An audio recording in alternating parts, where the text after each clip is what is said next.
The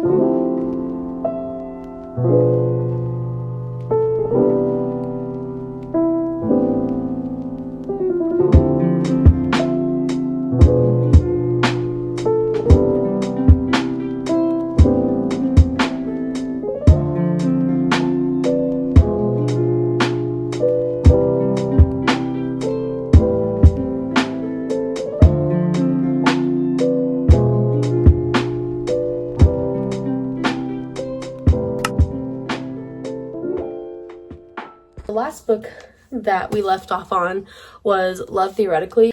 This book was my favorite book out of Love on the Brain and Love Hypothesis.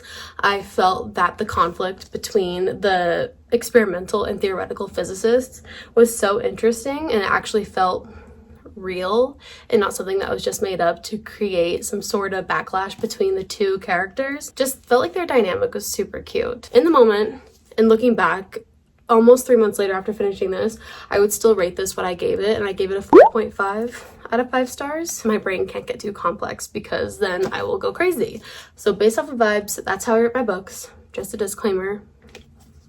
So yeah, this one is really good. And this is a book I'm borrowing from my aunt, so it's not mine, but I'm gonna give it back to her. Now that I finally reviewed it, there's a couple books that I did end up returning to her that I did borrow and read, and the first one was The Part of Your World. I showed it in the previous reading vlog, and it's the start of the series. So the Abby Jimenez romantic comedy. I don't know what the series is actually called, but it was her first series that she's read, and it has Just for the Summer. And I also have the copy of Yours Truly. I just didn't have the copy to the first book, so I did borrow that, and it was such a great start to a series. It was so fun to read. I love Part of Your World. I love A Soft, Gentle Man. And I ended up rating it at the time 5 out of 5 stars, which looking back, I would probably change it to a 4 or 4.5. But my whole experience reading it was absolutely perfect. Obviously, there are critiques that I have for the book, and that's just not something I don't like getting into critiques. I just feel like my experience was a 5 stars. After Part of Your World, I read another romantic comedy. This was my first Book of the Month books, and I was really excited to read this book. I was so looking forward to picking this up, especially because I was reading it towards the end of summer, and this is a book based off of a food and wine tasting trip with your ex. This was the first book that made me want to write a review on Goodreads, which is saying a lot because I'm not super opinionated when it comes to books, unless I have a terrible time reading it. And when I start a book, I usually have to finish it. I would never really put one down. Same with movies and shows and stuff. Like, if I don't enjoy it, I'm still gonna finish it just so I can bitch about it afterwards. I rated The Pairing 1.5 out of 5 stars. Basically, a synopsis of my review is I hated the characters. I felt like one of the main characters, there's two. There's Theo, who's the main person, and then their partner. See, I don't even remember their name. Kit. No, that is his name. I don't remember the character. Yeah, it's Kit. This is Theo, and this is Kit. Hated Theo. Literally, like, the most self-obsessed person ever. And then the author wrote Kit's perspective in the way that literally only talked good things about Theo. Kit cannot say one bad thing. Theo is a nepo baby, has very first world problems, and annoys the fuck out of me. I did not like them at all. Kit was, of course, like a perfect baby angel. I just felt like the conflict was stupid. The whole trope where they're trying to, like, get with other people and make each other jealous without actually, like, communicating each other's emotions. You would assume that type of conflict would happen with a couple in their early 20s, but these people are 28. I had to Google at least, like, 2 words on every page. Not that I'm illiterate, but there was just a lot of fancy words that weren't English that were describing wines and the atmosphere, and it just wasn't very fun. And I'm really sad about it because that was, like, my first LGBTQ book that I've read, and I was looking forward to it. But yeah, I digress. The next book that I read was Lore Olympus, which is a graphic novel, and the art is so beautiful. My aunt owns the whole series, and I really enjoyed it. I gave it a 4 out of 5 stars, and I've never really read a graphic novel, not since probably middle school when I was reading all those popular girly pop graphic novels. I want to get more into the lore of Greek mythology, and so I feel like this book is a really fun introduction to learning more about the people and the different gods and goddesses. I don't know, I'm kind of over explaining it, but I really enjoyed it, and I'm going to continue the series when I'm in the mood to read another graphic novel.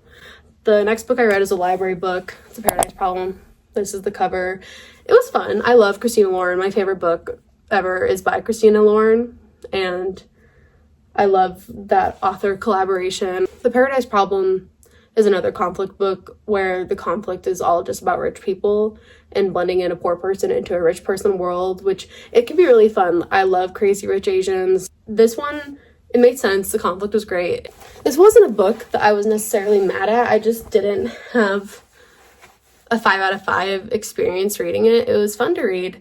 I just feel like the characters didn't really jive the way that I wanted them to. I wasn't obsessed with either the main girl or the man. I don't remember the names. That's usually not a good sign.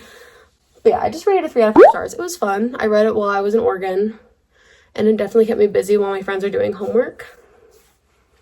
And that's my review on that one. I've read so many books. I'm sorry this is a long-winded clip of my explaining. The next series that I got into was the Hunter x Hunter manga. I started reading based off of the last spot I left on the anime because it's my favorite series of all time.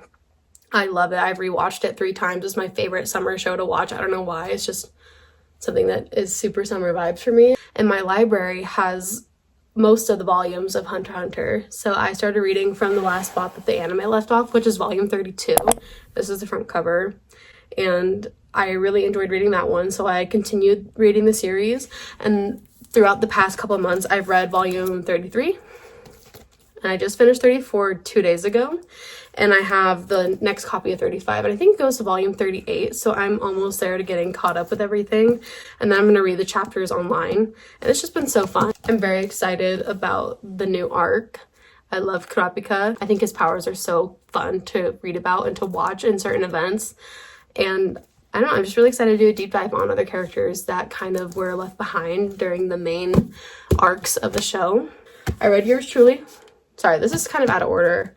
I might edit it so it's in order, but I'm going chronologically in order of when I finish books. After I read a couple graphic novels and mangas, I wanted to read another romance. I read the second book in the Abby Meta series, and I actually own this one. I bought this probably like 2 years ago when it first came out, not knowing anything about the author or even knowing that it was part of a series. So I waited till I read the first one and I just finished the second one.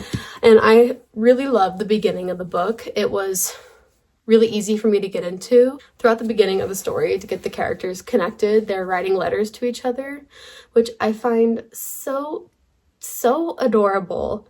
And just the way that the guy is super into like mental health and watching his anxiety and figuring out how to self-regulate. I felt that the guy character was super relatable, especially towards the beginning, his internal monologue. It's everything that happens inside of my head, except not as chaotic, because you have to be able to like organize it for a reader to understand. So I really like that. I liked reading about Brianna, who is the best friend of the main character in the first book, Part of Your World. Basically, the ending wasn't my favorite. I feel like it was kind of rushed in terms of what happened. I'm not going to spoil what happened, even though I just did in the previous clip. She definitely took her time in the beginning to really explain and show what was happening throughout their love story. But towards the end, it just kind of felt like Brianna was depressed, which rightfully so. She was going through a lot. But that was kind of, it was like, oh, my girl's depressed. Let me write her a letter and she'll feel so much better. And like reading the letter was so cute at the end. That was my favorite part of the book. But like the last 200 pages were kind of just like going through the motions of everything. Compared to the first book, this wasn't my absolute favorite. I think I rated it a 3 out of 5 stars. The beginning was a 5 out of 5. And then the end being rushed and all the other reasons I said before ended up me changing my rating to a 3. Oh my god. And then I read Tomorrow, which is this is a library book, so I'm going to be returning it in the next week because that's when it's due. And I picked this up because it's been on my reading list since it became super popular around 1.5 years ago. I still need to kind of process this whole book in general. It was one of the books where I actually like was like writing down 1 to 2 liners every 2 or so chapters because they were just so mind-boggling. I needed to like journal about them, which I still need to do. I need to process, I need to think about it. I literally have thought about this book every single day since I finished it, and I think I finished it like 2 weeks ago. It's just kind of one of those books that reflects a lot of themes that you personally have experienced throughout however many years you've lived. And I feel like that's kind of great because it does follow the journey of the 2 main characters since their beginning of their relationship when they were 12. And it just kind of shows the growth and the different ways that people weave in and out of your life. I have never cried reading a book besides my favorite book, which is Love in Other Words by Christina Lauren. This book made me cry like 3 different times. It is such an intense story that follows characters that have had such traumatic experiences and such beautiful moments at the same time. And if I could choose a book that really encapsulates the human experience, it would be this book. I rated it a 4.5 out of 5 stars, and it wasn't a perfect 5. And it probably will change because I feel like the more that I reflect on the book, the more I tend to feel more connected to the story in general. That's just kind of the vibe that I got in the moment. I could see this being a 5-star book. Just right now,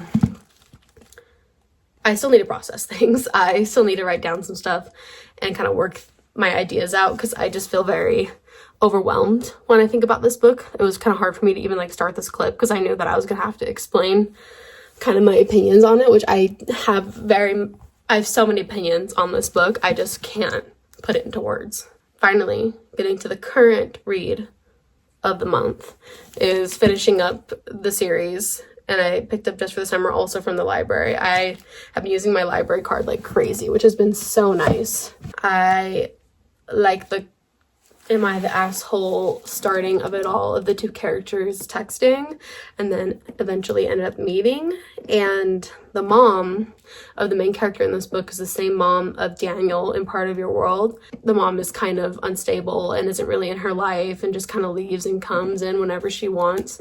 And that's kind of the trauma that the main character is dealing with. And the funny thing is that she shows up with Neil, who is the toxic, abusive ex from Part of Your World as well. I'm excited to get into the more literary fiction version of this book and kind of understand the complex relationship between the mom and the daughter, because I have a very sweet, kind, perfect mother. I have never really read books about toxic mother-daughter relationships, so I'm kind of excited to see that point of view and to kind of understand it, because like I can never understand it because my mom's literally perfect, but